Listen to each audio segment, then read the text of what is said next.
మహోన్నతుడా, నీ పాదాలకు వందనాలు. ఈ రాత్రికాల సమయంలో నీ సహాయం మాకు దయచేసి బలపరచుము దేవా. నీ కనికరం చేత మమ్మల్ని నింపండి. వినాయకుడిని ప్రభా, ఇంతవరకు బిడ్డలు చేసిన ప్రార్థన మీరు ఆలకించారని నమ్ముచున్నాము తండ్రి.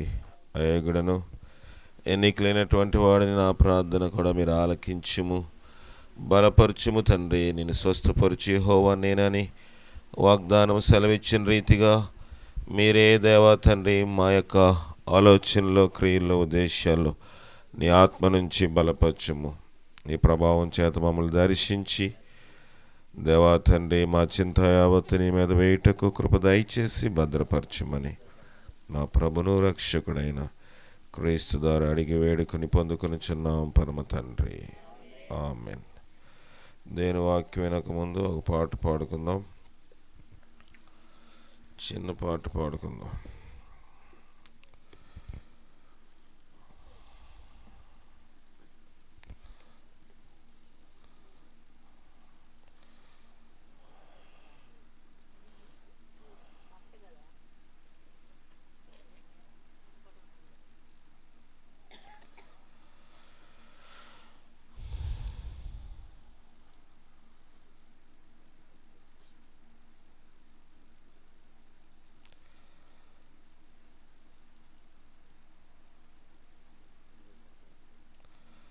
నూట 92వ పాట. యేసుతో టీవీగాను పోదమా, అడ్డుగా వచ్చు వైరి గెల్వను. 192వ పాట పాడుకుందాం.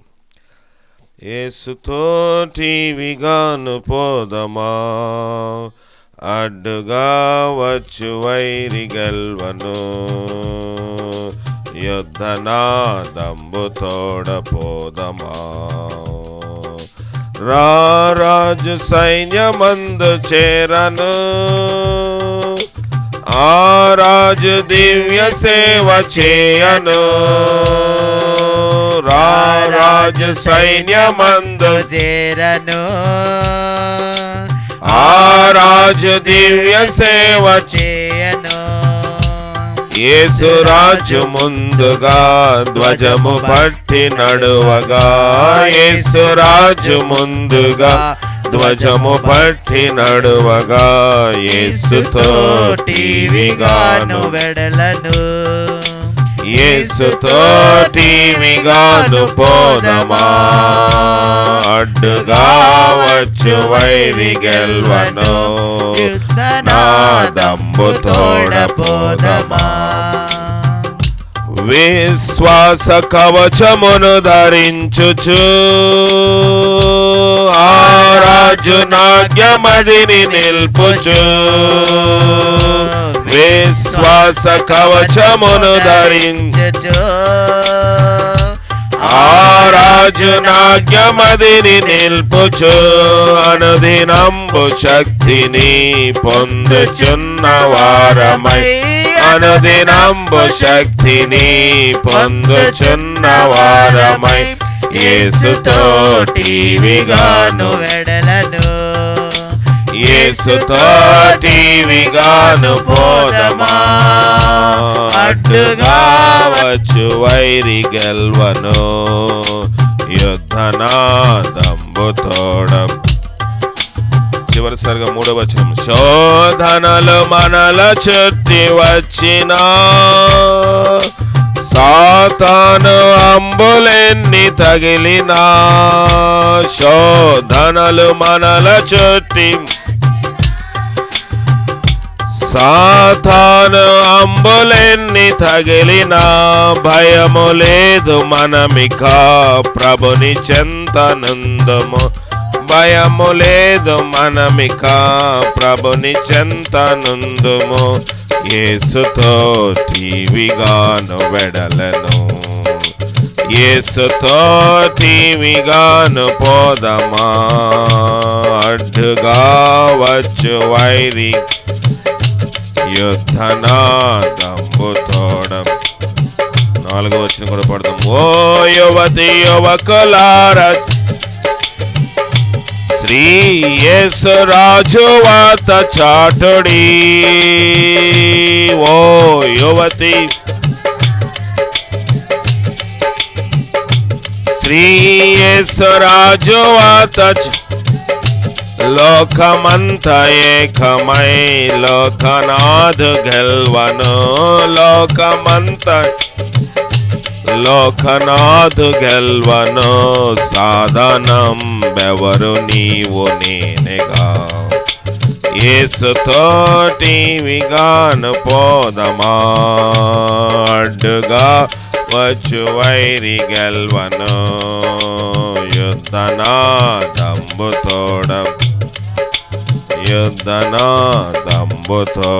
పోదమా. ప్రభువైన యేసుక్రీస్తు మీ అందరికీ వందనాలు.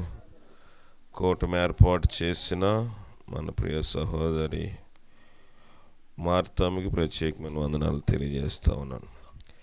ఈ సందర్భాన్ని అనుసరించి వాక్యం చూసుకుందాం. ఏమి గలిబిలి చేస్తున్నాయంట?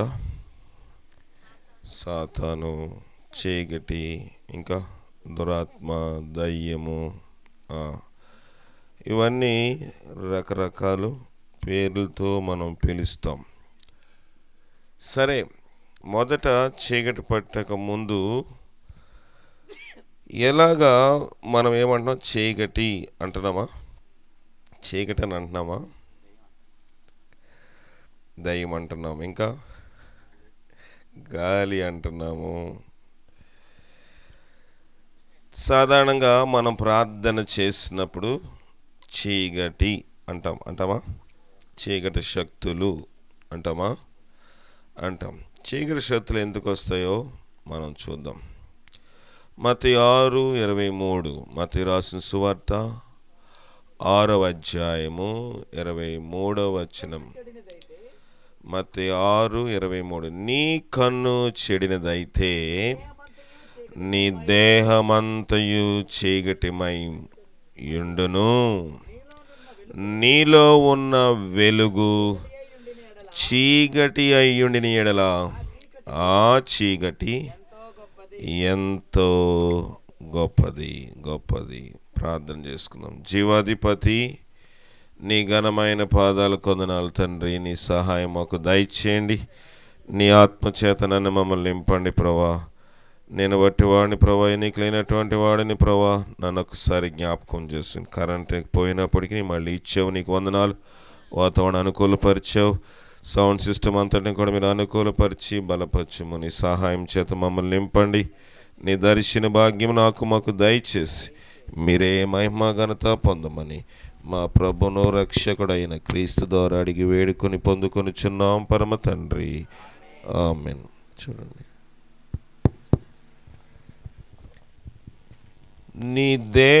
నీ కన్ను చెడినదైతే నీ దేహమంతయు చీకటి మయమయుండును. సాధారణంగా మనము చీకటి వచ్చిందండి. చీకటి అంటే సైతానుకున్న మంచి పేరు. క్రైస్తవులు వాడేది చీకటి. కనుక క్రైస్తవులు చీకటి అని అంటున్నాం. చనిపోయినప్పుడు ఆ దురాత్మలు వస్తాయని, చనిపోయిన వ్యక్తి వెంబడి ఉన్న దురాత్మలు వస్తాయని అన్యులైన వారు ఏం చేస్తారంటే చచ్చిపోయిన వెంటనే దీపము వెలిగిస్తారు. చీకటి వస్తుందేమో కదా. ఉద్దేశం మంచిదే కానీ దానివల్ల చీకటి రాకుండా ఆగదు. ఈ దీపాలతో చీకటి ఆపితే ఈ ప్రార్థన, ఈ భయము ఇదంతా అవసరమే లేదు. ఇంటి నిండుగా లైట్లు ఇటు పడుకోవచ్చు, పక్కలో కూడా లైట్ని వేసుకుని పడుకోవచ్చు, పిల్లల్ని వేసుకున్నట్టు. దేవుని వాక్యం ఏమి చెప్తుందంటే, నీ కన్ను చెడినదైతే నీ దేహమంతయు చీకటిమయము. మనం అనుకుంటాం అక్కడ ఎవరో గుడ్లు వేస్తారండి, తొక్కేసాం. గుడ్లు వేస్తారా? రోడ్డు మధ్యలో వేస్తారు కదా. కొన్నిసార్లు పసుపు, నిమ్మకాయ, ఇంకొక తాడు కలిపి కొడతారు. తొక్కేసానండి, ఆవేళ నుంచి కాళ్ళు ఆగుతుందండి కదా. ఇవన్నిటిలో అనగా చీకటి వస్తుందని మనం అనుకుంటున్నాం. కానీ బైబిల్ అంటుంది, నీ కన్ను చెడిపోతే నీ దేహమంతయు చీకటే. కన్ను చెడిపోతుంది, దాన్ని పట్టించుకోవట్లేదు. కనుక ఒకవేళ పాస్టర్ గారు చెప్తే ఏమన్నా అనుకుంటారేమో, చెప్పకుండా ఎక్కడో అక్కడ మక్కలోనో కక్కలోనో పోం కట్టేసుకుందాం, తాయితీ కట్టేసుకుందాం కదా. కనబడకుండా కట్టుకుని దేవుడు బయలుపరుస్తాడు. నాకు కనబడకపోవచ్చు, నాకు చూడకుండా జాకెట్ కింద ఎక్కడో లోపల కట్టేసుకోవచ్చు, కనబడదు కదా. లేకపోతే మొలతాడు కట్టేయచ్చు, లేకపోతే మోకాళ్ళ పైన కట్టేసి ఇంటికి వెళ్ళి మళ్ళీ కిందకు వదిలేయచ్చు. ప్రభు అంటున్నాడు, వీటి వల్ల చీకటికి మనము జయము పొందలేము. నీ కన్ను చెడిపోయింది అంటే కళ్ళద్దాలు వేసుకోవాలా? ఆ చెడుతనము కాదు. కన్ను పాడైపోయిందంటే నీ చూపు చెడిపోతే నీ దేహమంతయు చీకటే. ఎలాంటి చూపు కలిగి ఉంటారంట? ఎలాంటి చూపు కలిగిన? మోహపు చూపు, విషపు చూపు. ఎవరైనా ఏదైనా కొనుక్కుంటే ఓర్వలేం, చీకటి వస్తుంది, అసూయపడతాము. ఇద్దరు భార్యాభర్తలు సంతోషంగా ఉన్నవారు అనుకోండి, వాళ్ళిద్దరి మధ్యన ఏదో కలహము రేపాలనే మనస్సు పుట్టిస్తుంది. కన్ను ఏమైపోయింది? చెడిపోయింది. కన్ను చెడిపోయింది కనుక చీకటి వచ్చింది. మనం అనుకుంటాము అక్కడికి వెళ్ళామండి, తొక్కేసామండి, ఆ శవం వచ్చినప్పుడు భయం వేసిందండి, అదిరిపాటు పడ్డానండి, అప్పటి నుంచి జ్వరం అండి నాకు. కన్ను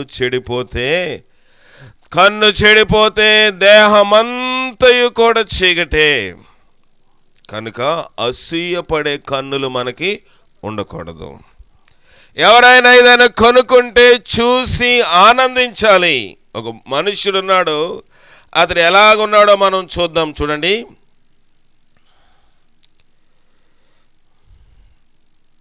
మొదటి సమూయేలు 18:9, 18వ అధ్యాయము 9వ వచనము. 18:9. కాబట్టి నాట నుండి సౌలు దావీదు మీద విషపు చూపు నిలిపెను. ఏ చూపు అంట? విషము. కొంతమంది చూస్తే అరగదు. ఏ చూపు అది? విషపు. అమ్మో వాళ్ళు తినేస్తున్నారు. వాళ్ళ ఆశ అంతా ఎక్కడ ఉంటుంది? ఆహారం మీద ఉంటుంది. కనుక కొన్నిసార్లు మనకి తెలియదు, కానీ ఎవరితో ఏం పంచుకోవాలో కూడా మనకు అర్థం కాదు. హెచ్చు ఎక్కువైనా పిచ్చి ఎక్కువైనా కొంతమందిని పట్టుకోలేం కదా.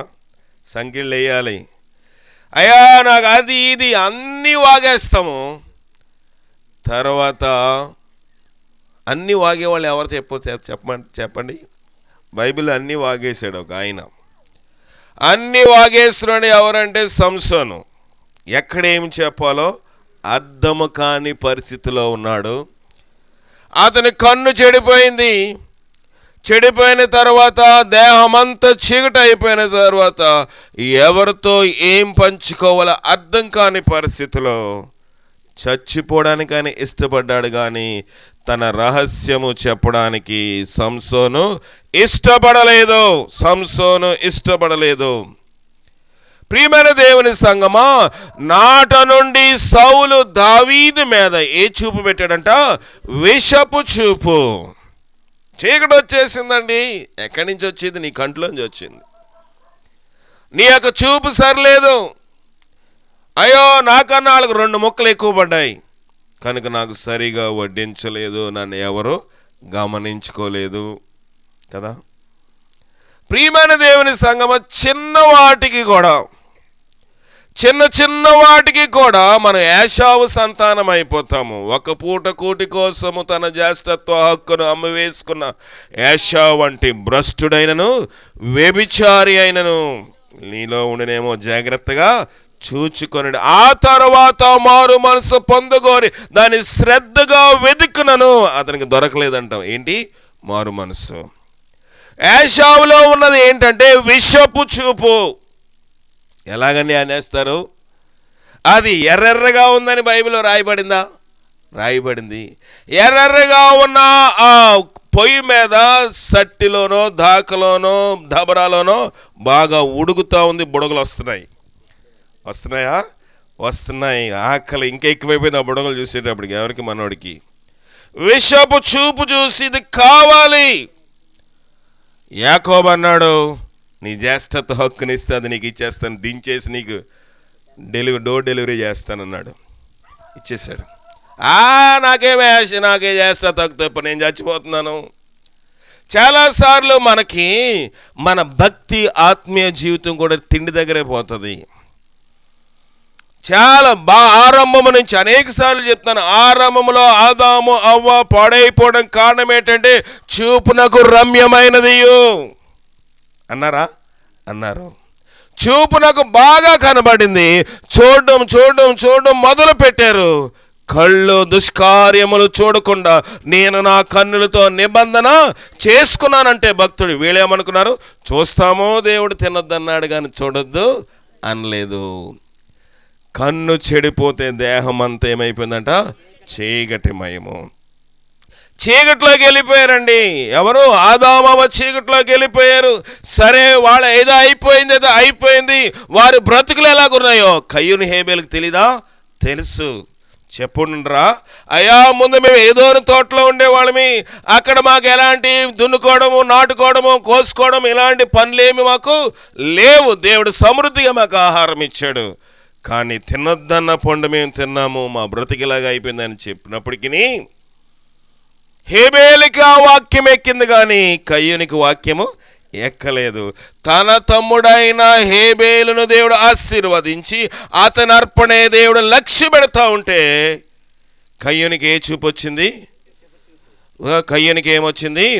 విషపు చూపు వచ్చింది. తన తమ్ముడైన హేబేల్ని చంపేశాడు.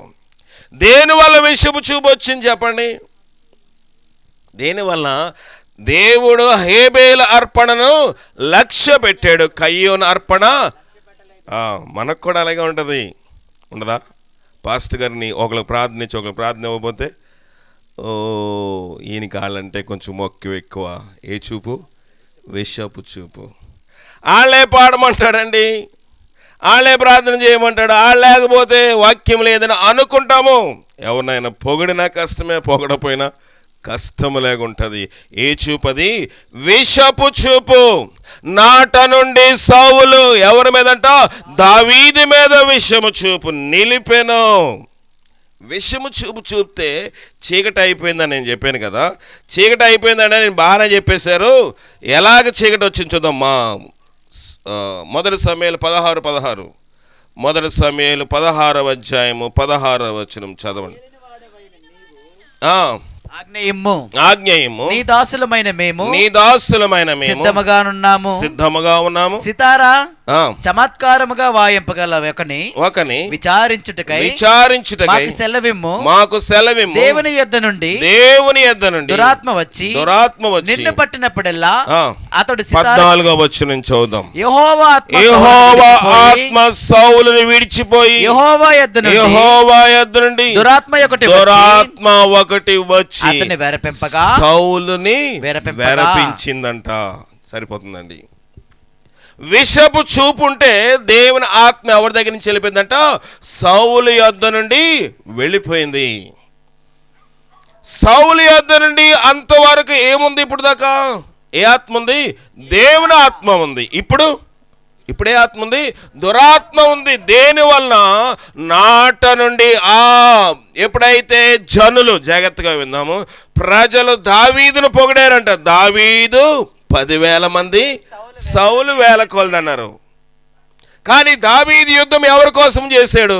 సౌలు పక్షమున, సౌలు సైన్యం పక్షాన దావీదు యుద్ధము చేస్తే ప్రజలు దావీదును పొగిడితే అది సౌలుకు నచ్చలేదు. కనుక దావీదు మీద విషపు చూపు నిలిపాడు. బానే ఉంది. ఆడిని నేను అనేసాను, ఆడిని లేకుండా చేస్తాను, తరిమేస్తాను, పుట్టగతులు లేకుండా చేస్తానని సవాలు చేసి కొండలు, లోయలు, దేశాలు కూడా దాటించేశాడు. ఎవరిని? సౌలు దావీదుని దేశాలు లేకుండా, ఉన్న ఊరు లేకుండా, భార్య బిడ్డలతోటి మోటాములు సర్దుకుని వెళ్ళిపోయాడు. ఎవరు? దావీదు. కానీ బాగానే ఉంటానులే, నేను మంచిగానే ఉన్నానులే,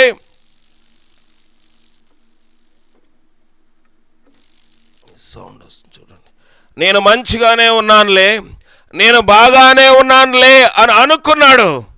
కానీ ఆ దినము నుంచి యెహోవా ఆత్మ ఎవరిని వదిలేసిందంట?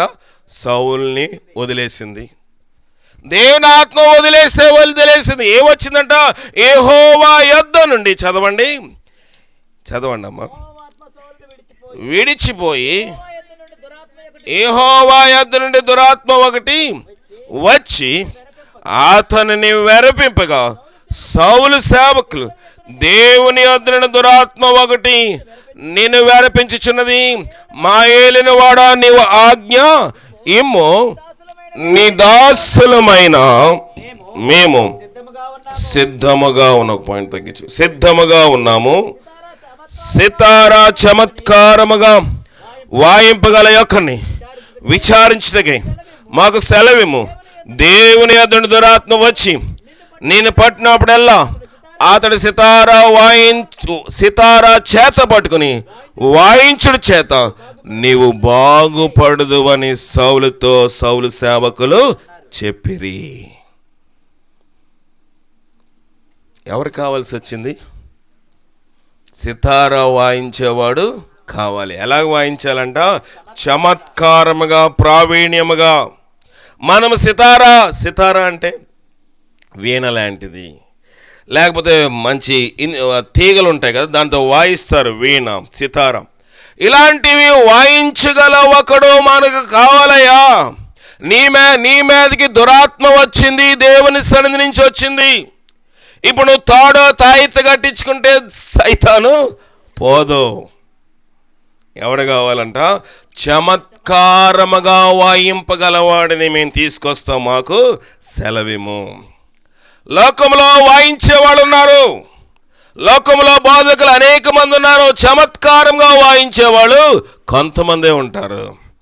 చమత్కారం అంటే నీలో ఉన్న దురాత్మ బయటకు వచ్చే వరకు వాయించగలిగిన వాడు. మనకు వాక్యం పైన దెబ్బ తగిలింది అనుకోండి, జండి బాంబు రాసిన చూస్తే అబ్బా బాగా రాశాడండి అనిపిస్తుంది. లోపల ఎమికి ఇరిగిపోతే పైన జండి బాంబు, అమృతాంజనో, మెంతో ప్లస్ పూస్తే దెబ్బ మాయమవుతుందా? లోపల నా ఎముక ఇరిగిపోయిందంటే ఆపరేషన్ చేయాలి. ఆపరేషన్ చేయాలంటే నీకు మొత్తం ఇవ్వాలి. కొన్నిసార్లు రక్తం పడుతుంది, కొన్నిసార్లు నీకు బాధ కలుగుతుంది, కొన్నిసార్లు మంచానికే నువ్వు అంకితం అయిపోయి ఉండాలి. ఈడేం డాక్టర్ అంటే అవుతుందా పని? జీవితాంతం ఈడేం డాక్టర్ అంటే మంచం మీద ఉండాలి. కొన్ని దినాలు శ్రమ పడితే, కొన్ని దినాలు బాధపడితే, కొన్ని దినాలు ప్రయాసపడి ఖర్చు చేస్తే నీవు మళ్ళీ యథావిధిగా నడవగలవు. దురాత్మ పట్టినప్పుడు చమత్కారముగా వాయించవలసిన వాడు అవ్వాలి. మనం అనుకుంటాం ఏదైనా వీణే కదా, ఏదైనా బోధే కదా, ఏదైనా బైబిలే కదా, సౌండ్ వస్తుంది కదా అనుకుంటాము. అన్ని సౌండ్లు పనిచేస్తాయా? పని చేయు. చమత్కారముగా వాయించగలిగిన వాడు ఒకడు కావాలి. నీ కాపరి ఎవరు? నీ సేవకుడు ఎవరు? నీకు వాక్యం చెప్పేది ఎవరు? నీ దురాత్మను, నీ దైవ శక్తులను వెళ్ళగొట్టే శక్తిని చమత్కారముగా వాక్యం బోధించగలవాడిని నీవు ఎన్నుకుంటే అది నిజమైన భక్తి అవుతుంది. మనము తమ కోసము అనగా బద్దలైపోయి నీళ్లు నిల్వ తొట్టును ఏం చేశారంటే ఇశ్రాయేలీలు తొలిపించుకున్నారు. బద్దలైపోయి నీళ్లు నిల్వని తొట్లు ప్రయోజనమేమీ లేదు. వాక్యము నిల్వ అవ్వకుండా, నీ హృదయంలో వాక్యము నెమరు వేసుకోకుండా ప్రతి ఆదివారము, ప్రతి బుధవారము, ప్రతి శనివారము ఎప్పుడు పడితే అప్పుడు వాక్యం బోధిస్తే నీళ్లు నిలవట్లేదంటే దురాత్మ యెహోవా సన్నిధి నుంచి వస్తుంది. దావీదుకి ఏం జరిగిందంట? వాళ్ళు ఏం చేస్తారని చదవండి, కంటిన్యూషను 17వ వచనం. సౌలు బాగుగా వాయింపగలం ఒకను విచారించి నా యొద్దకు తీసుకుని రండని తన సేవకులకు సౌలు సెలవీగా, వారిలో ఒకడు చిత్తగించుము, బెత్లెహేమీయుడైన యెషయా కుమారులో ఒకని చూచితిని, అతడు చమత్కారముగా వాయించగలడు. సౌలు సేవకుల్లో భక్తి నేర్పరితనం కలిగిన వాళ్ళు ఉన్నారు. చిత్తగించుము, బెత్లెహేములో ఒకడున్నాడు, అతడు యెషయా కుమారుడు, అతడు చమత్కారముగా ఏం చేయగలంటే సితారా వాయించగల, నేను చూశాను. ఇంకా ఆడి తప్ప ఎవడో లేడా? డబ్బులు ఇస్తే ఎవడన్నా వస్తాడు కదా, డబ్బులు పడేస్తే ఎవడన్నా వస్తాడు కదా. ఆర్కెస్ట్రా వాళ్ళు ఈ మ్యూజిక్ వాయించేవాడు గురించి కాదు, వాడికి 1000-2000 ఇస్తే వచ్చి 2 గంటలు 3 గంటలు వాయించి డబ్బులు ఇస్తే తీసుకుని వెళ్ళిపోతారు. దురాత్మ పోయే వాయిద్యము కావాలి. దురాత్మ పోయే వాయిద్యము కావాలంటే బెత్లెహేమీయుడు కావాలి. బెత్లెహేమీయుడు అనగా దేవుని నివాస స్థలములో ఉండేవాడు, దేవునితో ఉండేవాడు. అతడు ఎవడంట? యెషయా కుమారుడు. అతడు బాగా వాయించడం నేను చూశాను అని చెప్పి, అతడు బహుశూరుడును, యుద్ధశాలియు, మాట నేర్పరియు, రూపసినై ఉన్నాడు. ఎన్నో వచనం చదువుతున్నారు? 18వ వచనం. చిత్తగించుము, యెషయా కుమారుల ఒకరు చూచుని, అతడు చమత్కారంగా వాయించగలడు, బహుశూరుడు, యుద్ధశాలి, మాట నేర్పరి, రూపసి అయి ఉన్నాడు. ఎన్ని లక్షణాలు ఉన్నాయి? 4, 5 అండి. మొదటిది చమత్కారంగా వాయించగలడు, రెండోది బహుశూరుడు, రెండోది యుద్ధశాలి, నాలుగోది మాట నేర్పరి, 5 రూపసి అయి ఉన్నాడు. ఈ 5 పట్టుకునే జాగ్రత్తగా ఉందాం.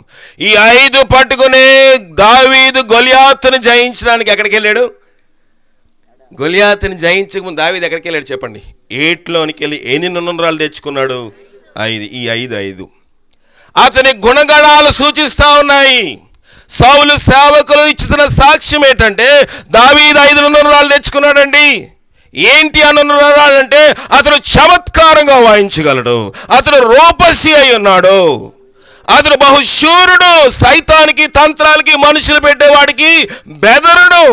యుద్ధము ఎవరిదన్నాడు? యెహోవాదే. ఇంకేమున్నది అతనిలో? ఉన్నది మాట నేర్పరిగలవాడు. ఉందా మనకి? భక్తి పరులు మనం చెప్పుకుంటున్న మనము, సంఘ బిడ్డలు మనం చెప్పుకుంటున్న మనము, సహవాసం అంటూ చెప్పుకుంటున్న మనము, దావీదులాగా 5 సుగుణాలు మనకు ఉన్నాయా? ఈ రాత్రి ప్రభు మనల్ని ప్రశ్న వేస్తున్నాడు. ఒకడు దురాత్మను పోగొట్టుకోవడానికి ఎవరు కావాల్సి వచ్చింది? దావీదు కావాల్సి వచ్చింది. ఒకనికి యుద్ధంలో భయపడతా ఉంటే, యుద్ధంలో అతను అపజయం పొందుతూ ఉంటే దావీదు అక్కడ అవసరమై ఉన్నది. ఉందా? ఉంది. ప్రియమైన దేవుని సంగమా, దావీదు 5 సుగుణాలతోటి ఉన్నవాడని ఎవరు సాక్ష్యం చెప్తున్నారు? సౌలు సేవకులు సాక్ష్యం చెప్తున్నారు. అప్పుడు ఏమైందంట? చదవండి. మరియు ఉన్నాడనగా సౌలు యెషయా యొద్దకు దూతను పంపి, గొర్రెల యొద్దనున్న నన్ను నీ కుమారుడైన దావీదును నా యొద్దకు పంపుమనెను. పంపించాడా? ఏమన్నా పంపించలేదా? పంపించాడు. ఎవరు కావాల్సి వచ్చింది? గొర్రెల దగ్గర ఉన్న దావీదు. ఏదో ఒక మ్యూజిక్ స్టోర్లో పనిచేయట్లేదు, ఆర్కెస్ట్రా బ్యాండ్ ట్రూప్లో, పెళ్లిలో వాయించే ట్రూప్లో ఉన్నాడా? లేడండి. వాళ్ళు వాయిస్తే మనోళ్ళు మంగళసూత్రం కడతారు, ఎవరైనా తుమ్ముతారని భయం కదా. అయ్యా మొన్న పెళ్ళికి వెళ్ళాను, అరే వాళ్ళకి చెప్పిన పని లేదు, మంగళసూత్రం కట్టేప్పటికి వాయిస్తారు. ఏంటరా ఎక్కడి నుంచి వస్తుంది సౌండ్ అంటే, ఏంటి వాళ్ళు వాయిస్తున్నారు, డిస్టర్బెన్స్ ఉందంటే, వాయించకపోతే ఊరుకోరండి పాస్టర్ గారు అని చెప్పారు వాళ్ళు. అని ఇదేం గొడవరా, పాస్టర్లు దొంగ పాస్టర్లు కదా. అరే వాయించండి, ఆ బ్యాండ్ మేళం వాయించండి చెప్పకముందే వాళ్ళు మంగళసూత్రము వాయిస్తారని వాళ్ళు డబ్బా వాయిస్తూ ఉన్నారు. ఆ ట్రూప్లో ఉన్నాడా? ఎక్కడున్నాడు?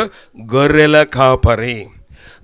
కాపరి అనగా ఆత్మీయ సాదృశ్యంగా చూసుకుంటే దావీదు దేవుని యొక్క సంఘమును మేపుతున్న వాడుగా సాదృశ్యంగా ఉన్నాడు. అతని యొద్దకు పంపించుమని దావీదు నిమిత్తమై సౌలు 18వ అధ్యాయం 10వ వచనం, మొదటి సమూయేలు 18:10 చదవండి. మరినాడు దేవుని యొద్ద నుండి దురాత్మ సౌలు మీదకి ఎలాగొచ్చిందంట? బలముగా వచ్చింది. ఎక్కడి నుంచి వచ్చిందంట? దేవుని యొద్ద నుండి దురాత్మ వస్తుందా? మనం అదనుకుంటాం కదా. దేవుని యొద్ద నుండి దురాత్మ రావడం ఏంటండి? దేవుని యొద్ద నుండి పరిశుద్ధాత్మ రావాలి కదా. దేవుని యొద్ద నుండి మంచి దైవికమైన శక్తి రావాలి కదా. మీరు చాలాసార్లు అక్కడే మనం భ్రమపడతాం. చాలా సంఘాలు చూసినప్పుడు మనకు కూడా అలాగ ఆత్మ వస్తే బాగుండు అనిపిస్తుందా? వాళ్ళు కైకేయమంటూ ఉంటే మనకు కూడా భాషలు వస్తే బాగుండు. మనకి స్పీడ్గా డ్రమ్ కొట్టినప్పుడు కొంతమంది ఊగుతూ ఉంటారు. కొన్ని సంఘాలకు వెళ్ళి వాక్యం చేయబడి తెగ ఊగేస్తూ ఉంటారు. ఒక ఆమె మీదకి ప్రతి ఆదివారం, నేను చెప్పాను మరొకసారి, ప్రతి ఆదివారం పరిశుద్ధాత్మ వచ్చేది. ఆవిడ చూసి అందరు పాపం నమస్కారం వందనాలు పెడతా ఉంటే చాలా సంతోషమై ఒకరోజు పిలిచాను ఆవిడ ప్రార్థనకు ముందు. ప్రతి ఆదివారం నీ మీద పరిశుద్ధాత్మ, అయ్యగారు నా మీదకి వస్తుందండి, దేవుని వరం అండి, స్తోత్రం అండి, ప్రైజ్ ది లార్డ్ అంది. నీ స్తోత్రం మంచిదే కానీ సినిమాలు మానేసావా అని అడిగాను. ఏం మానేసావు? సినిమా మానేసావంటే అప్పుడప్పుడు చూసేస్తున్నానండి. అప్పుడప్పుడు చూస్తున్నా దాని మీదకి ప్రతి ఆదివారం పరిశుద్ధాత్మ వస్తుందని నువ్వు అనుకుంటున్నావా? నిజమేనండి, మా పాస్టర్ గారు ఎప్పుడు ఇలా చెప్పలేదండి. సినిమాలు చూసే వారికి మీద పరిశుద్ధాత్మ ప్రతి ఆదివారం వస్తుందా? అయ్యో నేను సినిమాలే మానలేదు, సీరియల్ అండి, ప్రతి ఒక్క సీరియల్ చూస్తున్నానండి, మా టీవీలో వస్తుందండి. ఆ టీవీ మాత్రం అది మానలండి. ఏ ఆత్మ ఉందంట? పరిశుద్ధాత్మ ఉంది. ఎప్పుడు వస్తుందంట? వాయిద్యాలు వాయించినప్పుడు, డ్రమ్ స్పీడ్గా కొట్టినప్పుడు ఆత్మ వస్తుంది. ఇక్కడ వాక్యం ఏం చెప్తుంది? వీణ వాయిస్తే దురాత్మ వెళ్ళిపోద్దంటే వీళ్ళకి వాయిద్యాలు వాయిస్తే పరిశుద్ధాత్మ వస్తుంది. అది భ్రమపరుచు ఆత్మ. అది నిన్ను భ్రమింపజేస్తుంది. భక్తి ఉన్నట్లు భ్రమింపజేస్తుంది. ఆ రోజు మాట్లాడాను, ఆ రోజు నుంచి ఆమె మీదకి ఆత్మ రాలేదు. ఆవిడకి ఆత్మ రాలేదు. ఏమై వాళ్ళు రాలేదంటే, ఏదోనండి రోజు అందరూ కొడుతుంటే నాకు ఊపు వచ్చేదండి కదా. ఆత్మ నేను మాట్లాడితే పోతుందా చెప్పండి? నేను మాట్లాడితే, నేను సరి చేస్తే పోతుందా? ఆత్మ నా మాటలు ప్రక్కన పెట్టి రావాలి.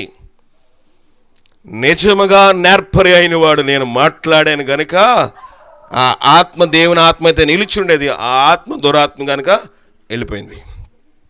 ఆమె తర్వాత మారు మనసు పొందింది, ఆ బిడ్డకు వివాహం చేసింది, ఇల్లును సరి చేసుకుంది. ఇప్పుడు ఇంకా బ్రతికే ఉంది. ప్రియమైన దేవుని సంగమా, మనం అనుకున్నాం ఆత్మ. ఏ ఆత్మ? దురాత్మ ఉంది. దురాత్మ వాయిద్యాలు వాయిస్తే రాదండి, వాయిద్యాలు వాయిస్తే పోతుంది. కనుక సౌలు మీద ఉన్న దురాత్మ ఎవరు? దావీదు వాయించినప్పుడు పోయింది. ఇక్కడ ఏమైంది? ఇక్కడ ఎన్నో వచనం? 18వ అధ్యాయం 10వ వచనం చదవండి. మరునాడు దేవుని యొద్ద నుండి దురాత్మ ఒకటి సౌలు మీదకి బలముగా వచ్చిందంట. ఎలాగొచ్చిందంట? బలముగా వచ్చినప్పుడు అతని ఇంటిలో ప్రవచనం ఏం చేశాడంట? ప్రవచనం చెప్తున్నాడంట. ఏ ఆత్మ వస్తే? భాషలు మాట్లాడే దైవజనులు ఉన్నారు. అన్ని భాషలు తప్పు అని నేను చెప్పను, అన్ని భాషలు దురాత్మ భాషలని నేను చెప్పను. కానీ ఇతను కూడా ప్రవచించాడంటే ఎవరు? సౌలయ్య గారు. అతడు అక్కడ కింద ఉంటుంది. అతను ఏ మాటలంట? వెర్రి మాటలు. ఎవడికి అర్థమవుదు? నీకు అర్థమవుని భాష అంటే దేవుడు ఏమన్నాడు? ఇక్కడ వెర్రి మాటలు మాట్లాడాడు. కానీ జనాలు అనుకుంటున్నారు ఇది దేవుని ఆత్మ ప్రవచనం ఎత్తుతున్నాడు. సౌలు గారు ప్రవచనం ఎత్తున్నాడంటే బైబిల్ అంటుంది అతనివి వెర్రి మాటలు. కనుక ఏమైందంట? దావీదు మునుపటి వలె వీణ చేత పట్టుకుని వాయించాను. సరిపోతుందండి. వాయించాడు. వాయించినప్పుడల్లా దురాత్మ అతని మంచి వెళ్ళిపోతుంది. లేకపోతే దురాత్మ వచ్చేస్తుంది. ప్రార్థనకు వచ్చినప్పుడు నాకు ధైర్యంగా ఉంటుందండి. ఎవరు లేనప్పుడు పట్టీల సౌండ్ వినబడుతుందండి. ఇందువల్ల నీలో విషపు చూపు ఉందేమో. నువ్వెవరైనా మంచిగా బాగుపడుతున్నావు, ఓరలేకపోతున్నావేమో. నీ కన్ను చెడినదైతే నీ దేహమంతయు చీకటమయము. ఎవరు? సౌలే వ్యభిచారం చేయలేదు. చేశాడా? లేదు. సౌలేమి విగ్రహారం దగ్గర బలేమి చేయలేదు. సౌలు ఏం చేశాడంటే విషపు చూపు నిలిపాడు. దేవుని యొద్ద నుండి దురాత్మ రావడము ప్రారంభము అయిపోయింది.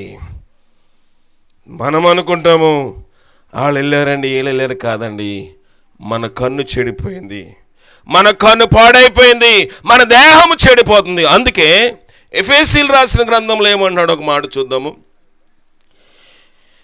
ఎఫెసీయులు రాసిన గ్రంథము, క్షమించాలి,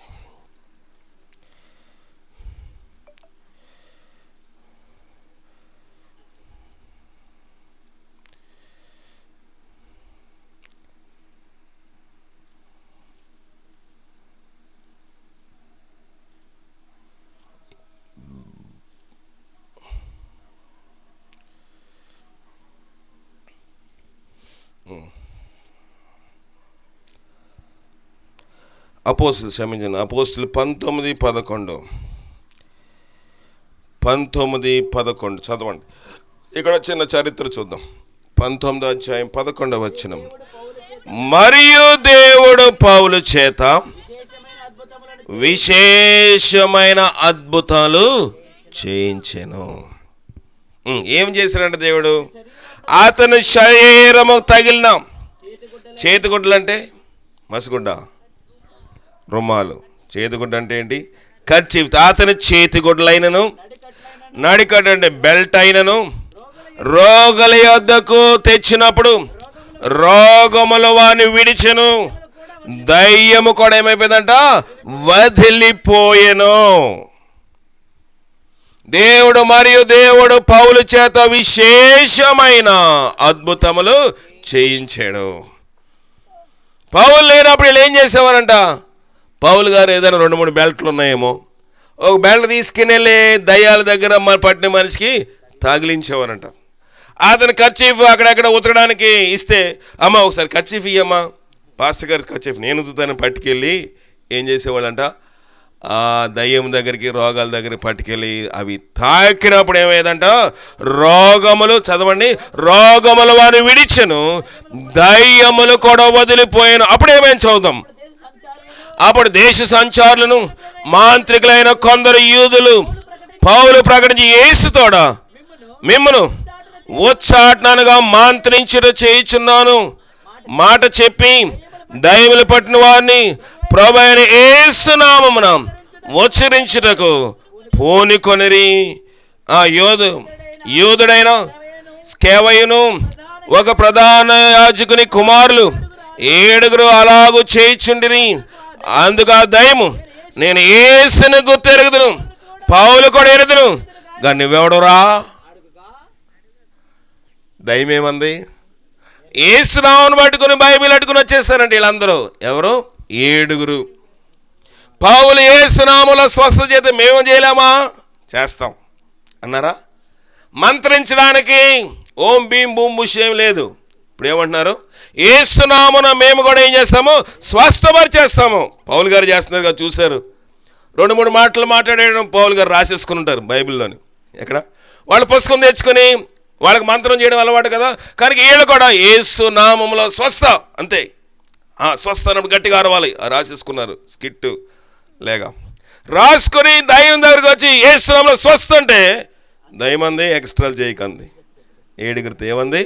నేను యేసు తెలుసు, నాకు పౌలు కూడా తెలుసు, నువ్వెవడరా యేసు నామములో వచ్చేసావు? అందరికీ దేవుడు ఆ శక్తిని వరము ఇవ్వడు.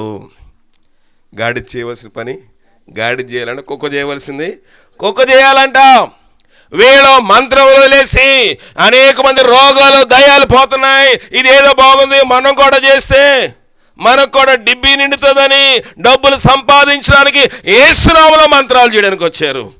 దయ్యమందు నువ్వు తెలియదురా, నాకు నువ్వెవడవో తెలియదంటే అప్పుడు ఏమేమి చదవండి. ఆ దయ్యం పట్టిన వాడు ఎరిగి వారి మీద పడి వారి ఎదురు లొంగదీసి గెలిచెను. అడుతారు, అందుచేత వారు దిగంబరులై గాయములు కలిగి ఆ ఇంటి నుండి పారిపోయారు. బట్టలు చింపేసిందంట దయ్యం. జాగ్రత్తగా ఉండాలి, దయ్యాలతోటి యాసలు వేయకూడదు కదా. దయ్యంతో యాసలు వేసావా నీ బట్టలు కూడా తీసి పంపిస్తుంది. ఇద్దరు బాగా బలంగా పట్టుకున్నారంట. బలంగా పట్టుకొని యేసునామములు అంటే అది మీద పడి ఏం చేసిందంటే వాళ్ళు ఇద్దరిని లొంగ తీసిందంటే గట్టిగా పట్టుకుంది. ఇంక జుట్టు పట్టుకుంటే ఓడలేదు. సగరం లేదు. దేవునికి స్తోత్రం. సగరం ఉంటే ఊడిపోయింది కదా. సవరమా? శవరం ఉంటే ఊడిపోద్ది. ఇటీవల ఎవరు పాపం అలాగే ఆవిడ ఆశా వర్కర్ అంట. ఎవరన్నా ఆశా వర్కర్ క్షమించండి కానీ ఆశా వర్కర్ అయితే ఏలూరులో మీటింగ్ పెట్టారంట. దైవజనుడు చెప్తా ఉంటే విన్నాను. మీటింగ్ పెడితే పాపం ఆమెది పుదీనా కట్టంత ఉందంట జుట్టు. ఎంత అంతే ఉంది పాపం. క్లిప్ వేసినా బ్యాండ్ వేసినా అందట్లేదు. రేపు ఉదయం నేను మీటింగ్కి వెళ్ళాలి కదా. మీటింగ్కి వెళ్ళవలసి ఉంటే నేను ఏం కావాలి, నాకు కొంచెం పొడుగ్గా కావాలి కదా. అందరూ వస్తారు, ఆఫీసర్లు వస్తారు అనుకుని ఏం చేసిందంటే ఆవిడ ఆ పక్కింటి ఆవిడకి వెళ్ళి అడిగితే ఇస్తాను కానీ ఎక్కడ పారైకమ్మని ఆవిడ సవరం ఇచ్చిందంట. పాపడు అందరికీ బస్సు ఎడితే ఈవిడ బస్సులో ఎదురు సీట్లోకి వచ్చింది. తెగ ఊపేస్తుంది అలా. ఏంట్రా దీనికి ఎప్పుడు పెరిగిపోయింది అంటున్నాడు వెనకాల సీట్లో ఉన్నవాళ్ళు. ఈవిడికి ఎప్పుడు పెరిగిపోయిందిరా అంటే అవునరా ఏం రాస్తుందో నూనె మందారం ఆకులు రాస్తుందో ఏం రాస్తుందో అనుకుంటున్నారు పాపం అందరం. చూసిన వాళ్ళు ఇంతకుముందు చూసిన వాళ్ళు. సరే అందరూ చూసారు, నవ్వుకున్నారు, వెళ్ళిపోయారు. కరెక్ట్గా భోజనం వడ్డించే టైంలో ఆ సూపర్వైజర్ వడ్డిస్తుందంటే ఏంటి అందరికీ భోజనాలు వడ్డిస్తేటప్పుడు ఈవిడ కొంచెం మిస్ అయ్యి పక్కేసరికి వెళ్ళిపోతే ఓ భాష వచ్చేది కదా. ఎవరువే నువ్వు, నేను కనబడలేదా నీకు అంటే అప్పటికి వాళ్ళిద్దరు మాట పెరిగితే ఈవిడ వెళ్ళి ఆవిడ జుట్టు పట్టుకుందంట. ఆవిడ కూడా తక్కువ తింటదా, ఈవిడ జుట్టు పడితే చేతిలోకి వచ్చేసిందంట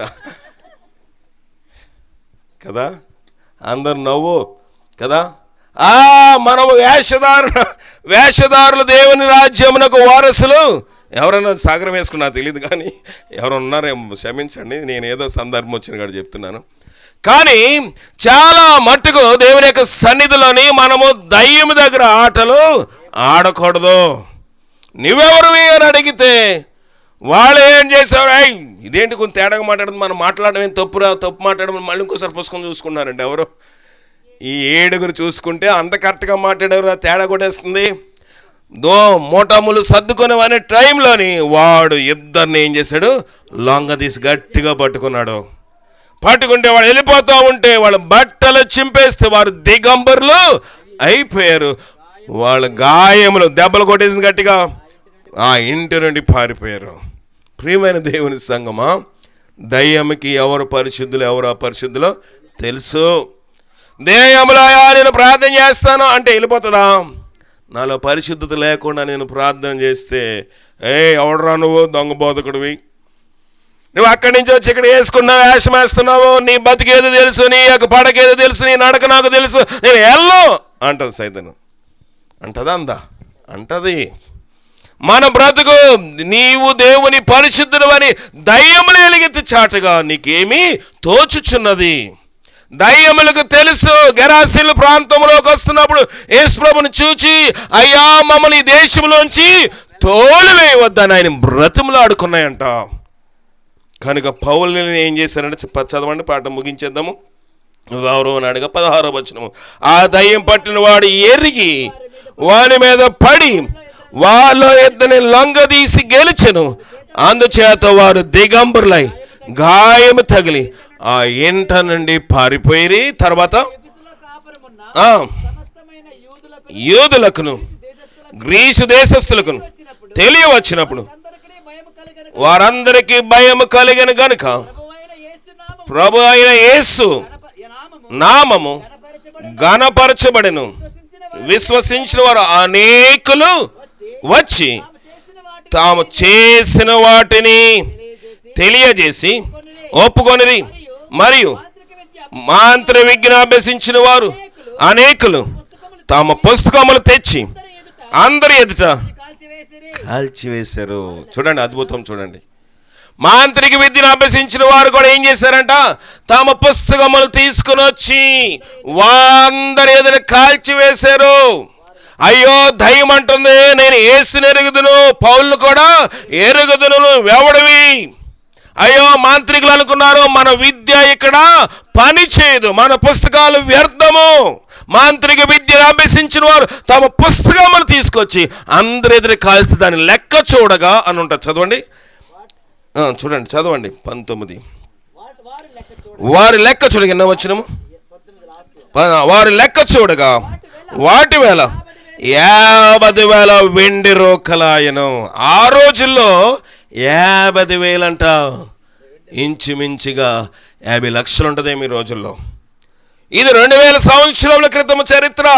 ఆ దినములో 50,000 వెండి రూపాయలు, మామూలు రూపాయలు కాదండి, అన్ని వెలగల పుస్తకాలు తీసుకొచ్చి కాల్చేశారు. కాల్చేద్దాము ఎప్పుడైనా? అమ్మో ఇది మంచిదండి, ఇది కొంచెం అందంగా ఉందండి. ఇది మొన్న ఒకళ్ళు అడిగాను, అమ్మా మీరు విగ్రహాలు తీశారు కదా, ఏం చేశారంటే మేము వాడలేదని పక్కింటి వాళ్ళు వాడుకోమన్నామండి. వీళ్ళు వాడుకోకపోతే వాళ్ళు వాడుకోమంటారా? అయ్యా నేను ప్రసాదం తిన్నగానే పక్క వాళ్ళన్నా తింటారు కదండి, వాళ్ళకి ఇచ్చేసానండి. కొంతమంది తీసుకుని పక్క వాళ్ళకి పంచి పెడతారు, అదొక నేరం, అదొక పాపం. వీళ్ళు తీసుకొచ్చి అయ్యా మేము ఎలాగే పుస్తకాలు వాడలేదు, ఈ ఊర్లో ఎవరైనా మంత్రశక్తులు గలవారేమో సెకండ్ హ్యాండ్కి అమ్మేస్తామన్నారా? లేకపోతే కాగితాలు ఎర్రగడ్డలోడికి అమ్మేశారా? అమ్మలేదండి, కాల్చేశారు. నీ వ్యర్థమైన దానికి తగలబెట్టాలి. ఎన్ని వేల రూపాయలు అంట? 50,000 వెండి రూపాయలు. అది పెంటగా వాళ్ళు ఎంచుకున్నారు కానీ తగలబెట్టేశారు, కాల్చేశారు. మనం ఎర్రగడ్డలోడికి వేసేస్తానండి, అనవసరంగా డబ్బులు వస్తాయి కదండి, క్రిస్మస్కి ఏదైనా కొనుక్కుంటానండి. ఇదా మన భక్తి? అపవిత్ర ఆత్మ గలవాడిని చూసినప్పుడు, వాడిని లొంగ తీసినప్పుడు అందరిలో భయం వచ్చింది. ప్రభువు నమ్మారు. తర్వాత ఏం జరిగింది చదవండి. ఎంత ప్రభావంతో ప్రభు వాక్యము ప్రబలమై వ్యాపించిన. వాక్యం ఏమైందంట? వ్యాపించింది. కనుక వీళ్ళందరూ మంత్రాలు వదిలేశారు. మనం ఐగతో నూనె ప్రార్థన చేయించుకుంటాం, చాటు నీళ్ళు తాయితీ కట్టించేసుకుంటాం, చీటా గడు, ఇంకా తాడు పోము కట్టించేస్తాం. ఏమంటారు? పోమేనంటారు. తాయితులు కట్టించేస్తాం. వీళ్ళు అలాంటి 2 భక్తులు చేశారా? చేయలేదు. మంత్రశక్తి గల వారు కూడా తాము అభ్యసించిన పుస్తకాలు తగలబెట్టి కాల్చేశారండి. మనము ఏమో ఎందుకైనా మంచిది అట్టు కూడా వెళ్దాం, అయ్యగారు ప్రార్థన చేశారు వెళ్ళిపోతారన్నారు, కానీ ఏమో అయ్యగారు ఎక్కడో ఉన్నాడు, సార్ ఎప్పుడుకో వస్తాడు, ఈ లోపు ఈ చీకటితో నేను ఎక్కడ పడతాను, కనుక నేను వెళ్ళి జాగ్రత్తగా ఒకటి కట్టించుకొని వస్తాను, అయ్యగారు వచ్చినప్పుడు తీసేద్దాంలే. అదా మన భక్తి? ఆ వాక్యం అదంతా వ్యాపించిందంట. ఆ దినాల్లోని ఎవరు రావాల్సి వచ్చింది? దైవజనుడు గొర్రెల కాపరి అయిన దావీదు వచ్చి ఎవరో నేర్పుగా వాయిస్తేనే కానీ సౌలు మీద ఉన్న దురాత్మ వెళ్ళిపోలేదు. ఈ దినాల్లో నూతన నిబంధనలో కూడా దైవజనుడైన పౌలు వచ్చి ప్రార్థిస్తేనే కానీ దురాత్మ పోలేదు. మంత్రశక్తికి దురాత్మ వెళ్ళదు, తాళ్ళు తాయితలకి వెళ్ళదు, మంచం డైరెక్షన్ మార్చేసే దురాత్మ వెళ్తుందా? అయ్యో ఇటు నిద్ర పట్టట్లేదండి, ఎవరు నన్ను చూపిద్దామండి, అయ్యా నువ్వు ఎలా పడుకున్నా కనుక దురాత్మ ఇటు వస్తుంది, ఇది ఈశాన్యంలో వస్తుంది, కానీ ఇటు తిప్పే మంచం అంటే అటు తిప్పేస్తాం. దురాత్మ పోతుందా? నీ కన్ను చెడిపోయినప్పుడు దురాత్మ వస్తుంది. దురాత్మ పోయినప్పుడు దేవుని సేవకుడితో ప్రార్థన, సంఘంతో ప్రార్థన చేయించుకోవాలి. అదొకటే మంత్రం. అంతకని మించి మంత్రాలు, తాళ్ళు, తాయితులు కొంతకాలం ఏదో పని చేసినట్లుగా అనిపిస్తుంది, కానీ అవి పని చేయవు. ప్రియమైన దేవుని సంగమా, నీ కన్ను చెడిపోతే నీ దేహం అంతా చీకటి. సౌలులో ఉన్నది ఏ చూపంట? విషపు చూపు. దురాత్మ వచ్చింది, బలంగా వచ్చింది. దావీదొత్తి వాయించినప్పుడు దురాత్మ వెళ్ళిపోయేది. నీలో దురాత్మ పోవడానికి, నీ ఇంట్లో పడిన దయ్యము, నిన్ను పడిన దయ్యము, నీ దగ్గర ఏడిపిస్తున్న దయ్యం పోవాలంటే దేవుని సంఘము, దైవ జనాంగ నీ గృహంలోనికి వచ్చి ప్రార్థన చేస్తున్న కానీ అది పోదు. అందుకే ఈ కూటమి ఏర్పాటు చేసినాం. ఈ కూటమి ఎందుకు ఏర్పాటు చేశారో అది మన పట్ల నెరవేరినట్లుగా పరిశుద్ధాత్మ శక్తి సహాయం చేసి కాబట్టి ప్రార్థన చేసుకుందాం. ప్రభా నీ శక్తి మాకు దయచేయండి, నీ బలం మాకు దయచేయండి, నీ ఆత్మ చేత మమ్మల్ని నింపండి ప్రభా. నీ ఆత్మ మేము లేని వారమేని, మీ ఆత్మ లేకపోతే మేము నీ వారము కాదు కదా. అందరూ ప్రార్థన చేయండి ప్రభా. ఈ యొక్క ఆత్మ ఈ యొక్క గృహంలోంచి వెళ్ళిపోవాలి. రాహేలం వచ్చింది అనుకుని మార్తమ్మ అనుకుంటుంది, వాళ్ళ తమ్ముడు వచ్చాడు బాగా వస్తున్నారు అనుకుంటుంది, కానీ అవి దురాత్మలు ప్రభా. ఆ దురాత్మలు పోవడానికి ఈ రాత్రి ప్రార్థన పెట్టాము. ఇవి నిత్యము ప్రార్థన మీద ఆనుకునే బిడ్డగా చేయము. మా కన్ను చెడిపోతే మా దేహం అంతా చెడిపోతుంది కదా. నీ ఆత్మశక్తి మా మీదకు దయచేయండి. అందరూ ప్రార్థన చేయండి. మౌనంగా ఉండే దేవుడు ప్రభా, ఈ దురాత్మలు పారిపోవాలి, ఈ మంత్రశక్తులు పారిపోవాలి, ఈ చెరుపు శక్తులు పారిపోవాలి. ఈ దుష్ట శక్తులు పారిపోవాలి. ఈ యొక్క శక్తులు మేము ప్రార్థన చేయించు మా కుటుంబాల మీద తిరగబడనివద్దు ప్రభా. 7 యాజకుల కుమారుల మీద తిరగబడిని నిన్ను నన్ను తిరగబెట్టకుండా మనం కూడా మెళుకువగా ప్రార్థన చేద్దాం. ప్రభా, ఈ శక్తులు మా మీద, మా కుటుంబాల మీద, మా బిడ్డల మీద, మా సంఘం మీద, మా దైవ జనాంగం మీద, గాంధీనగర్ కానీ ఇక్కడ కానీ ఎక్కడున్న మా కోసం ప్రార్థన చేసే వారి మీద ఏలుబడి చేయనివద్దు ప్రభా, ఏలుబడి చేయనివద్దు. నీ శక్తి మాకు దయచేయండి. ఈ రాత్రి యేసునామంలో ఆనపెట్టి చెప్తా ఉన్నాను, యేసునామంలో ఆనపెట్టి చెప్తా ఉన్నాను. దురాత్మ పారిపోవాలి, దురత్వ శక్తి పారిపోవాలి, చెరుపు చేసే శక్తి పారిపోవాలి, చిల్లంగి పారిపోవాలి, మంత్రశక్తి పారిపోవాలి ప్రభా. నీ నామం పెట్టి అడుగుతున్నాను. నాలో ఏమీ లేదు ప్రభా, నా శక్తిగా తక్కువ ప్రభా, నా బలము తక్కువ, నా నీతి తక్కువ, నా నీతి మురగొడ్డ వంటిది ప్రభా. ఈ గృహంలో ఏలుబడుచున్న చేరు శక్తి యేసునామములో గర్దించుచుండగా దాని పాతాళం చితకద్రొక్కి నేటి నుంచి ఆవిడ నీకు సాక్షిగా ఉండే భాగ్యము దయచేసి బలపరచమని మా ప్రభును రక్షకుడైన క్రీస్తు ద్వారా అడిగి వేడుకుని పొందుకొని చిన్నాం పరమ తండ్రి, ఆమేన్. మన పరమ తండ్రి అయిన దేవుని యొక్క ప్రేమ, కుమారుడైన యేసుక్రీస్తు వారి యొక్క కృప, పరిశుద్ధాత్మిక నేను సహవాసము, సంఘము నిత్యము ఈ కుటుంబానికి తోడైండి కుడి వచ్చిన మన మీద ఎలాంటి దురాత్మ శక్తి యొక్క ప్రభావం చూపించకుండా సహాయం చేసి కాపాడును గాక. ఆమేన్. అందరికీ వందనాలు. రేపు రాత్రికి ఎక్కడ ప్రార్థన ఉందా? ఎలిజబెత్ అమ్మ గృహం దగ్గర ప్రార్థన ఉంటుంది. త్వరగా రండి, త్వరగా ముగించుకుందాం. 7 గంటలకే ప్రారంభించుకుందాము. ఈ దినం కొంచెం ఆలస్యమైంది, ఎందుకంటే చీకటి శక్తి లేక పోరాటము, వాక్యం మనకు తెలియాలి కనుక మార్తమ్మ గృహం కోసం ప్రార్థన చేయండి.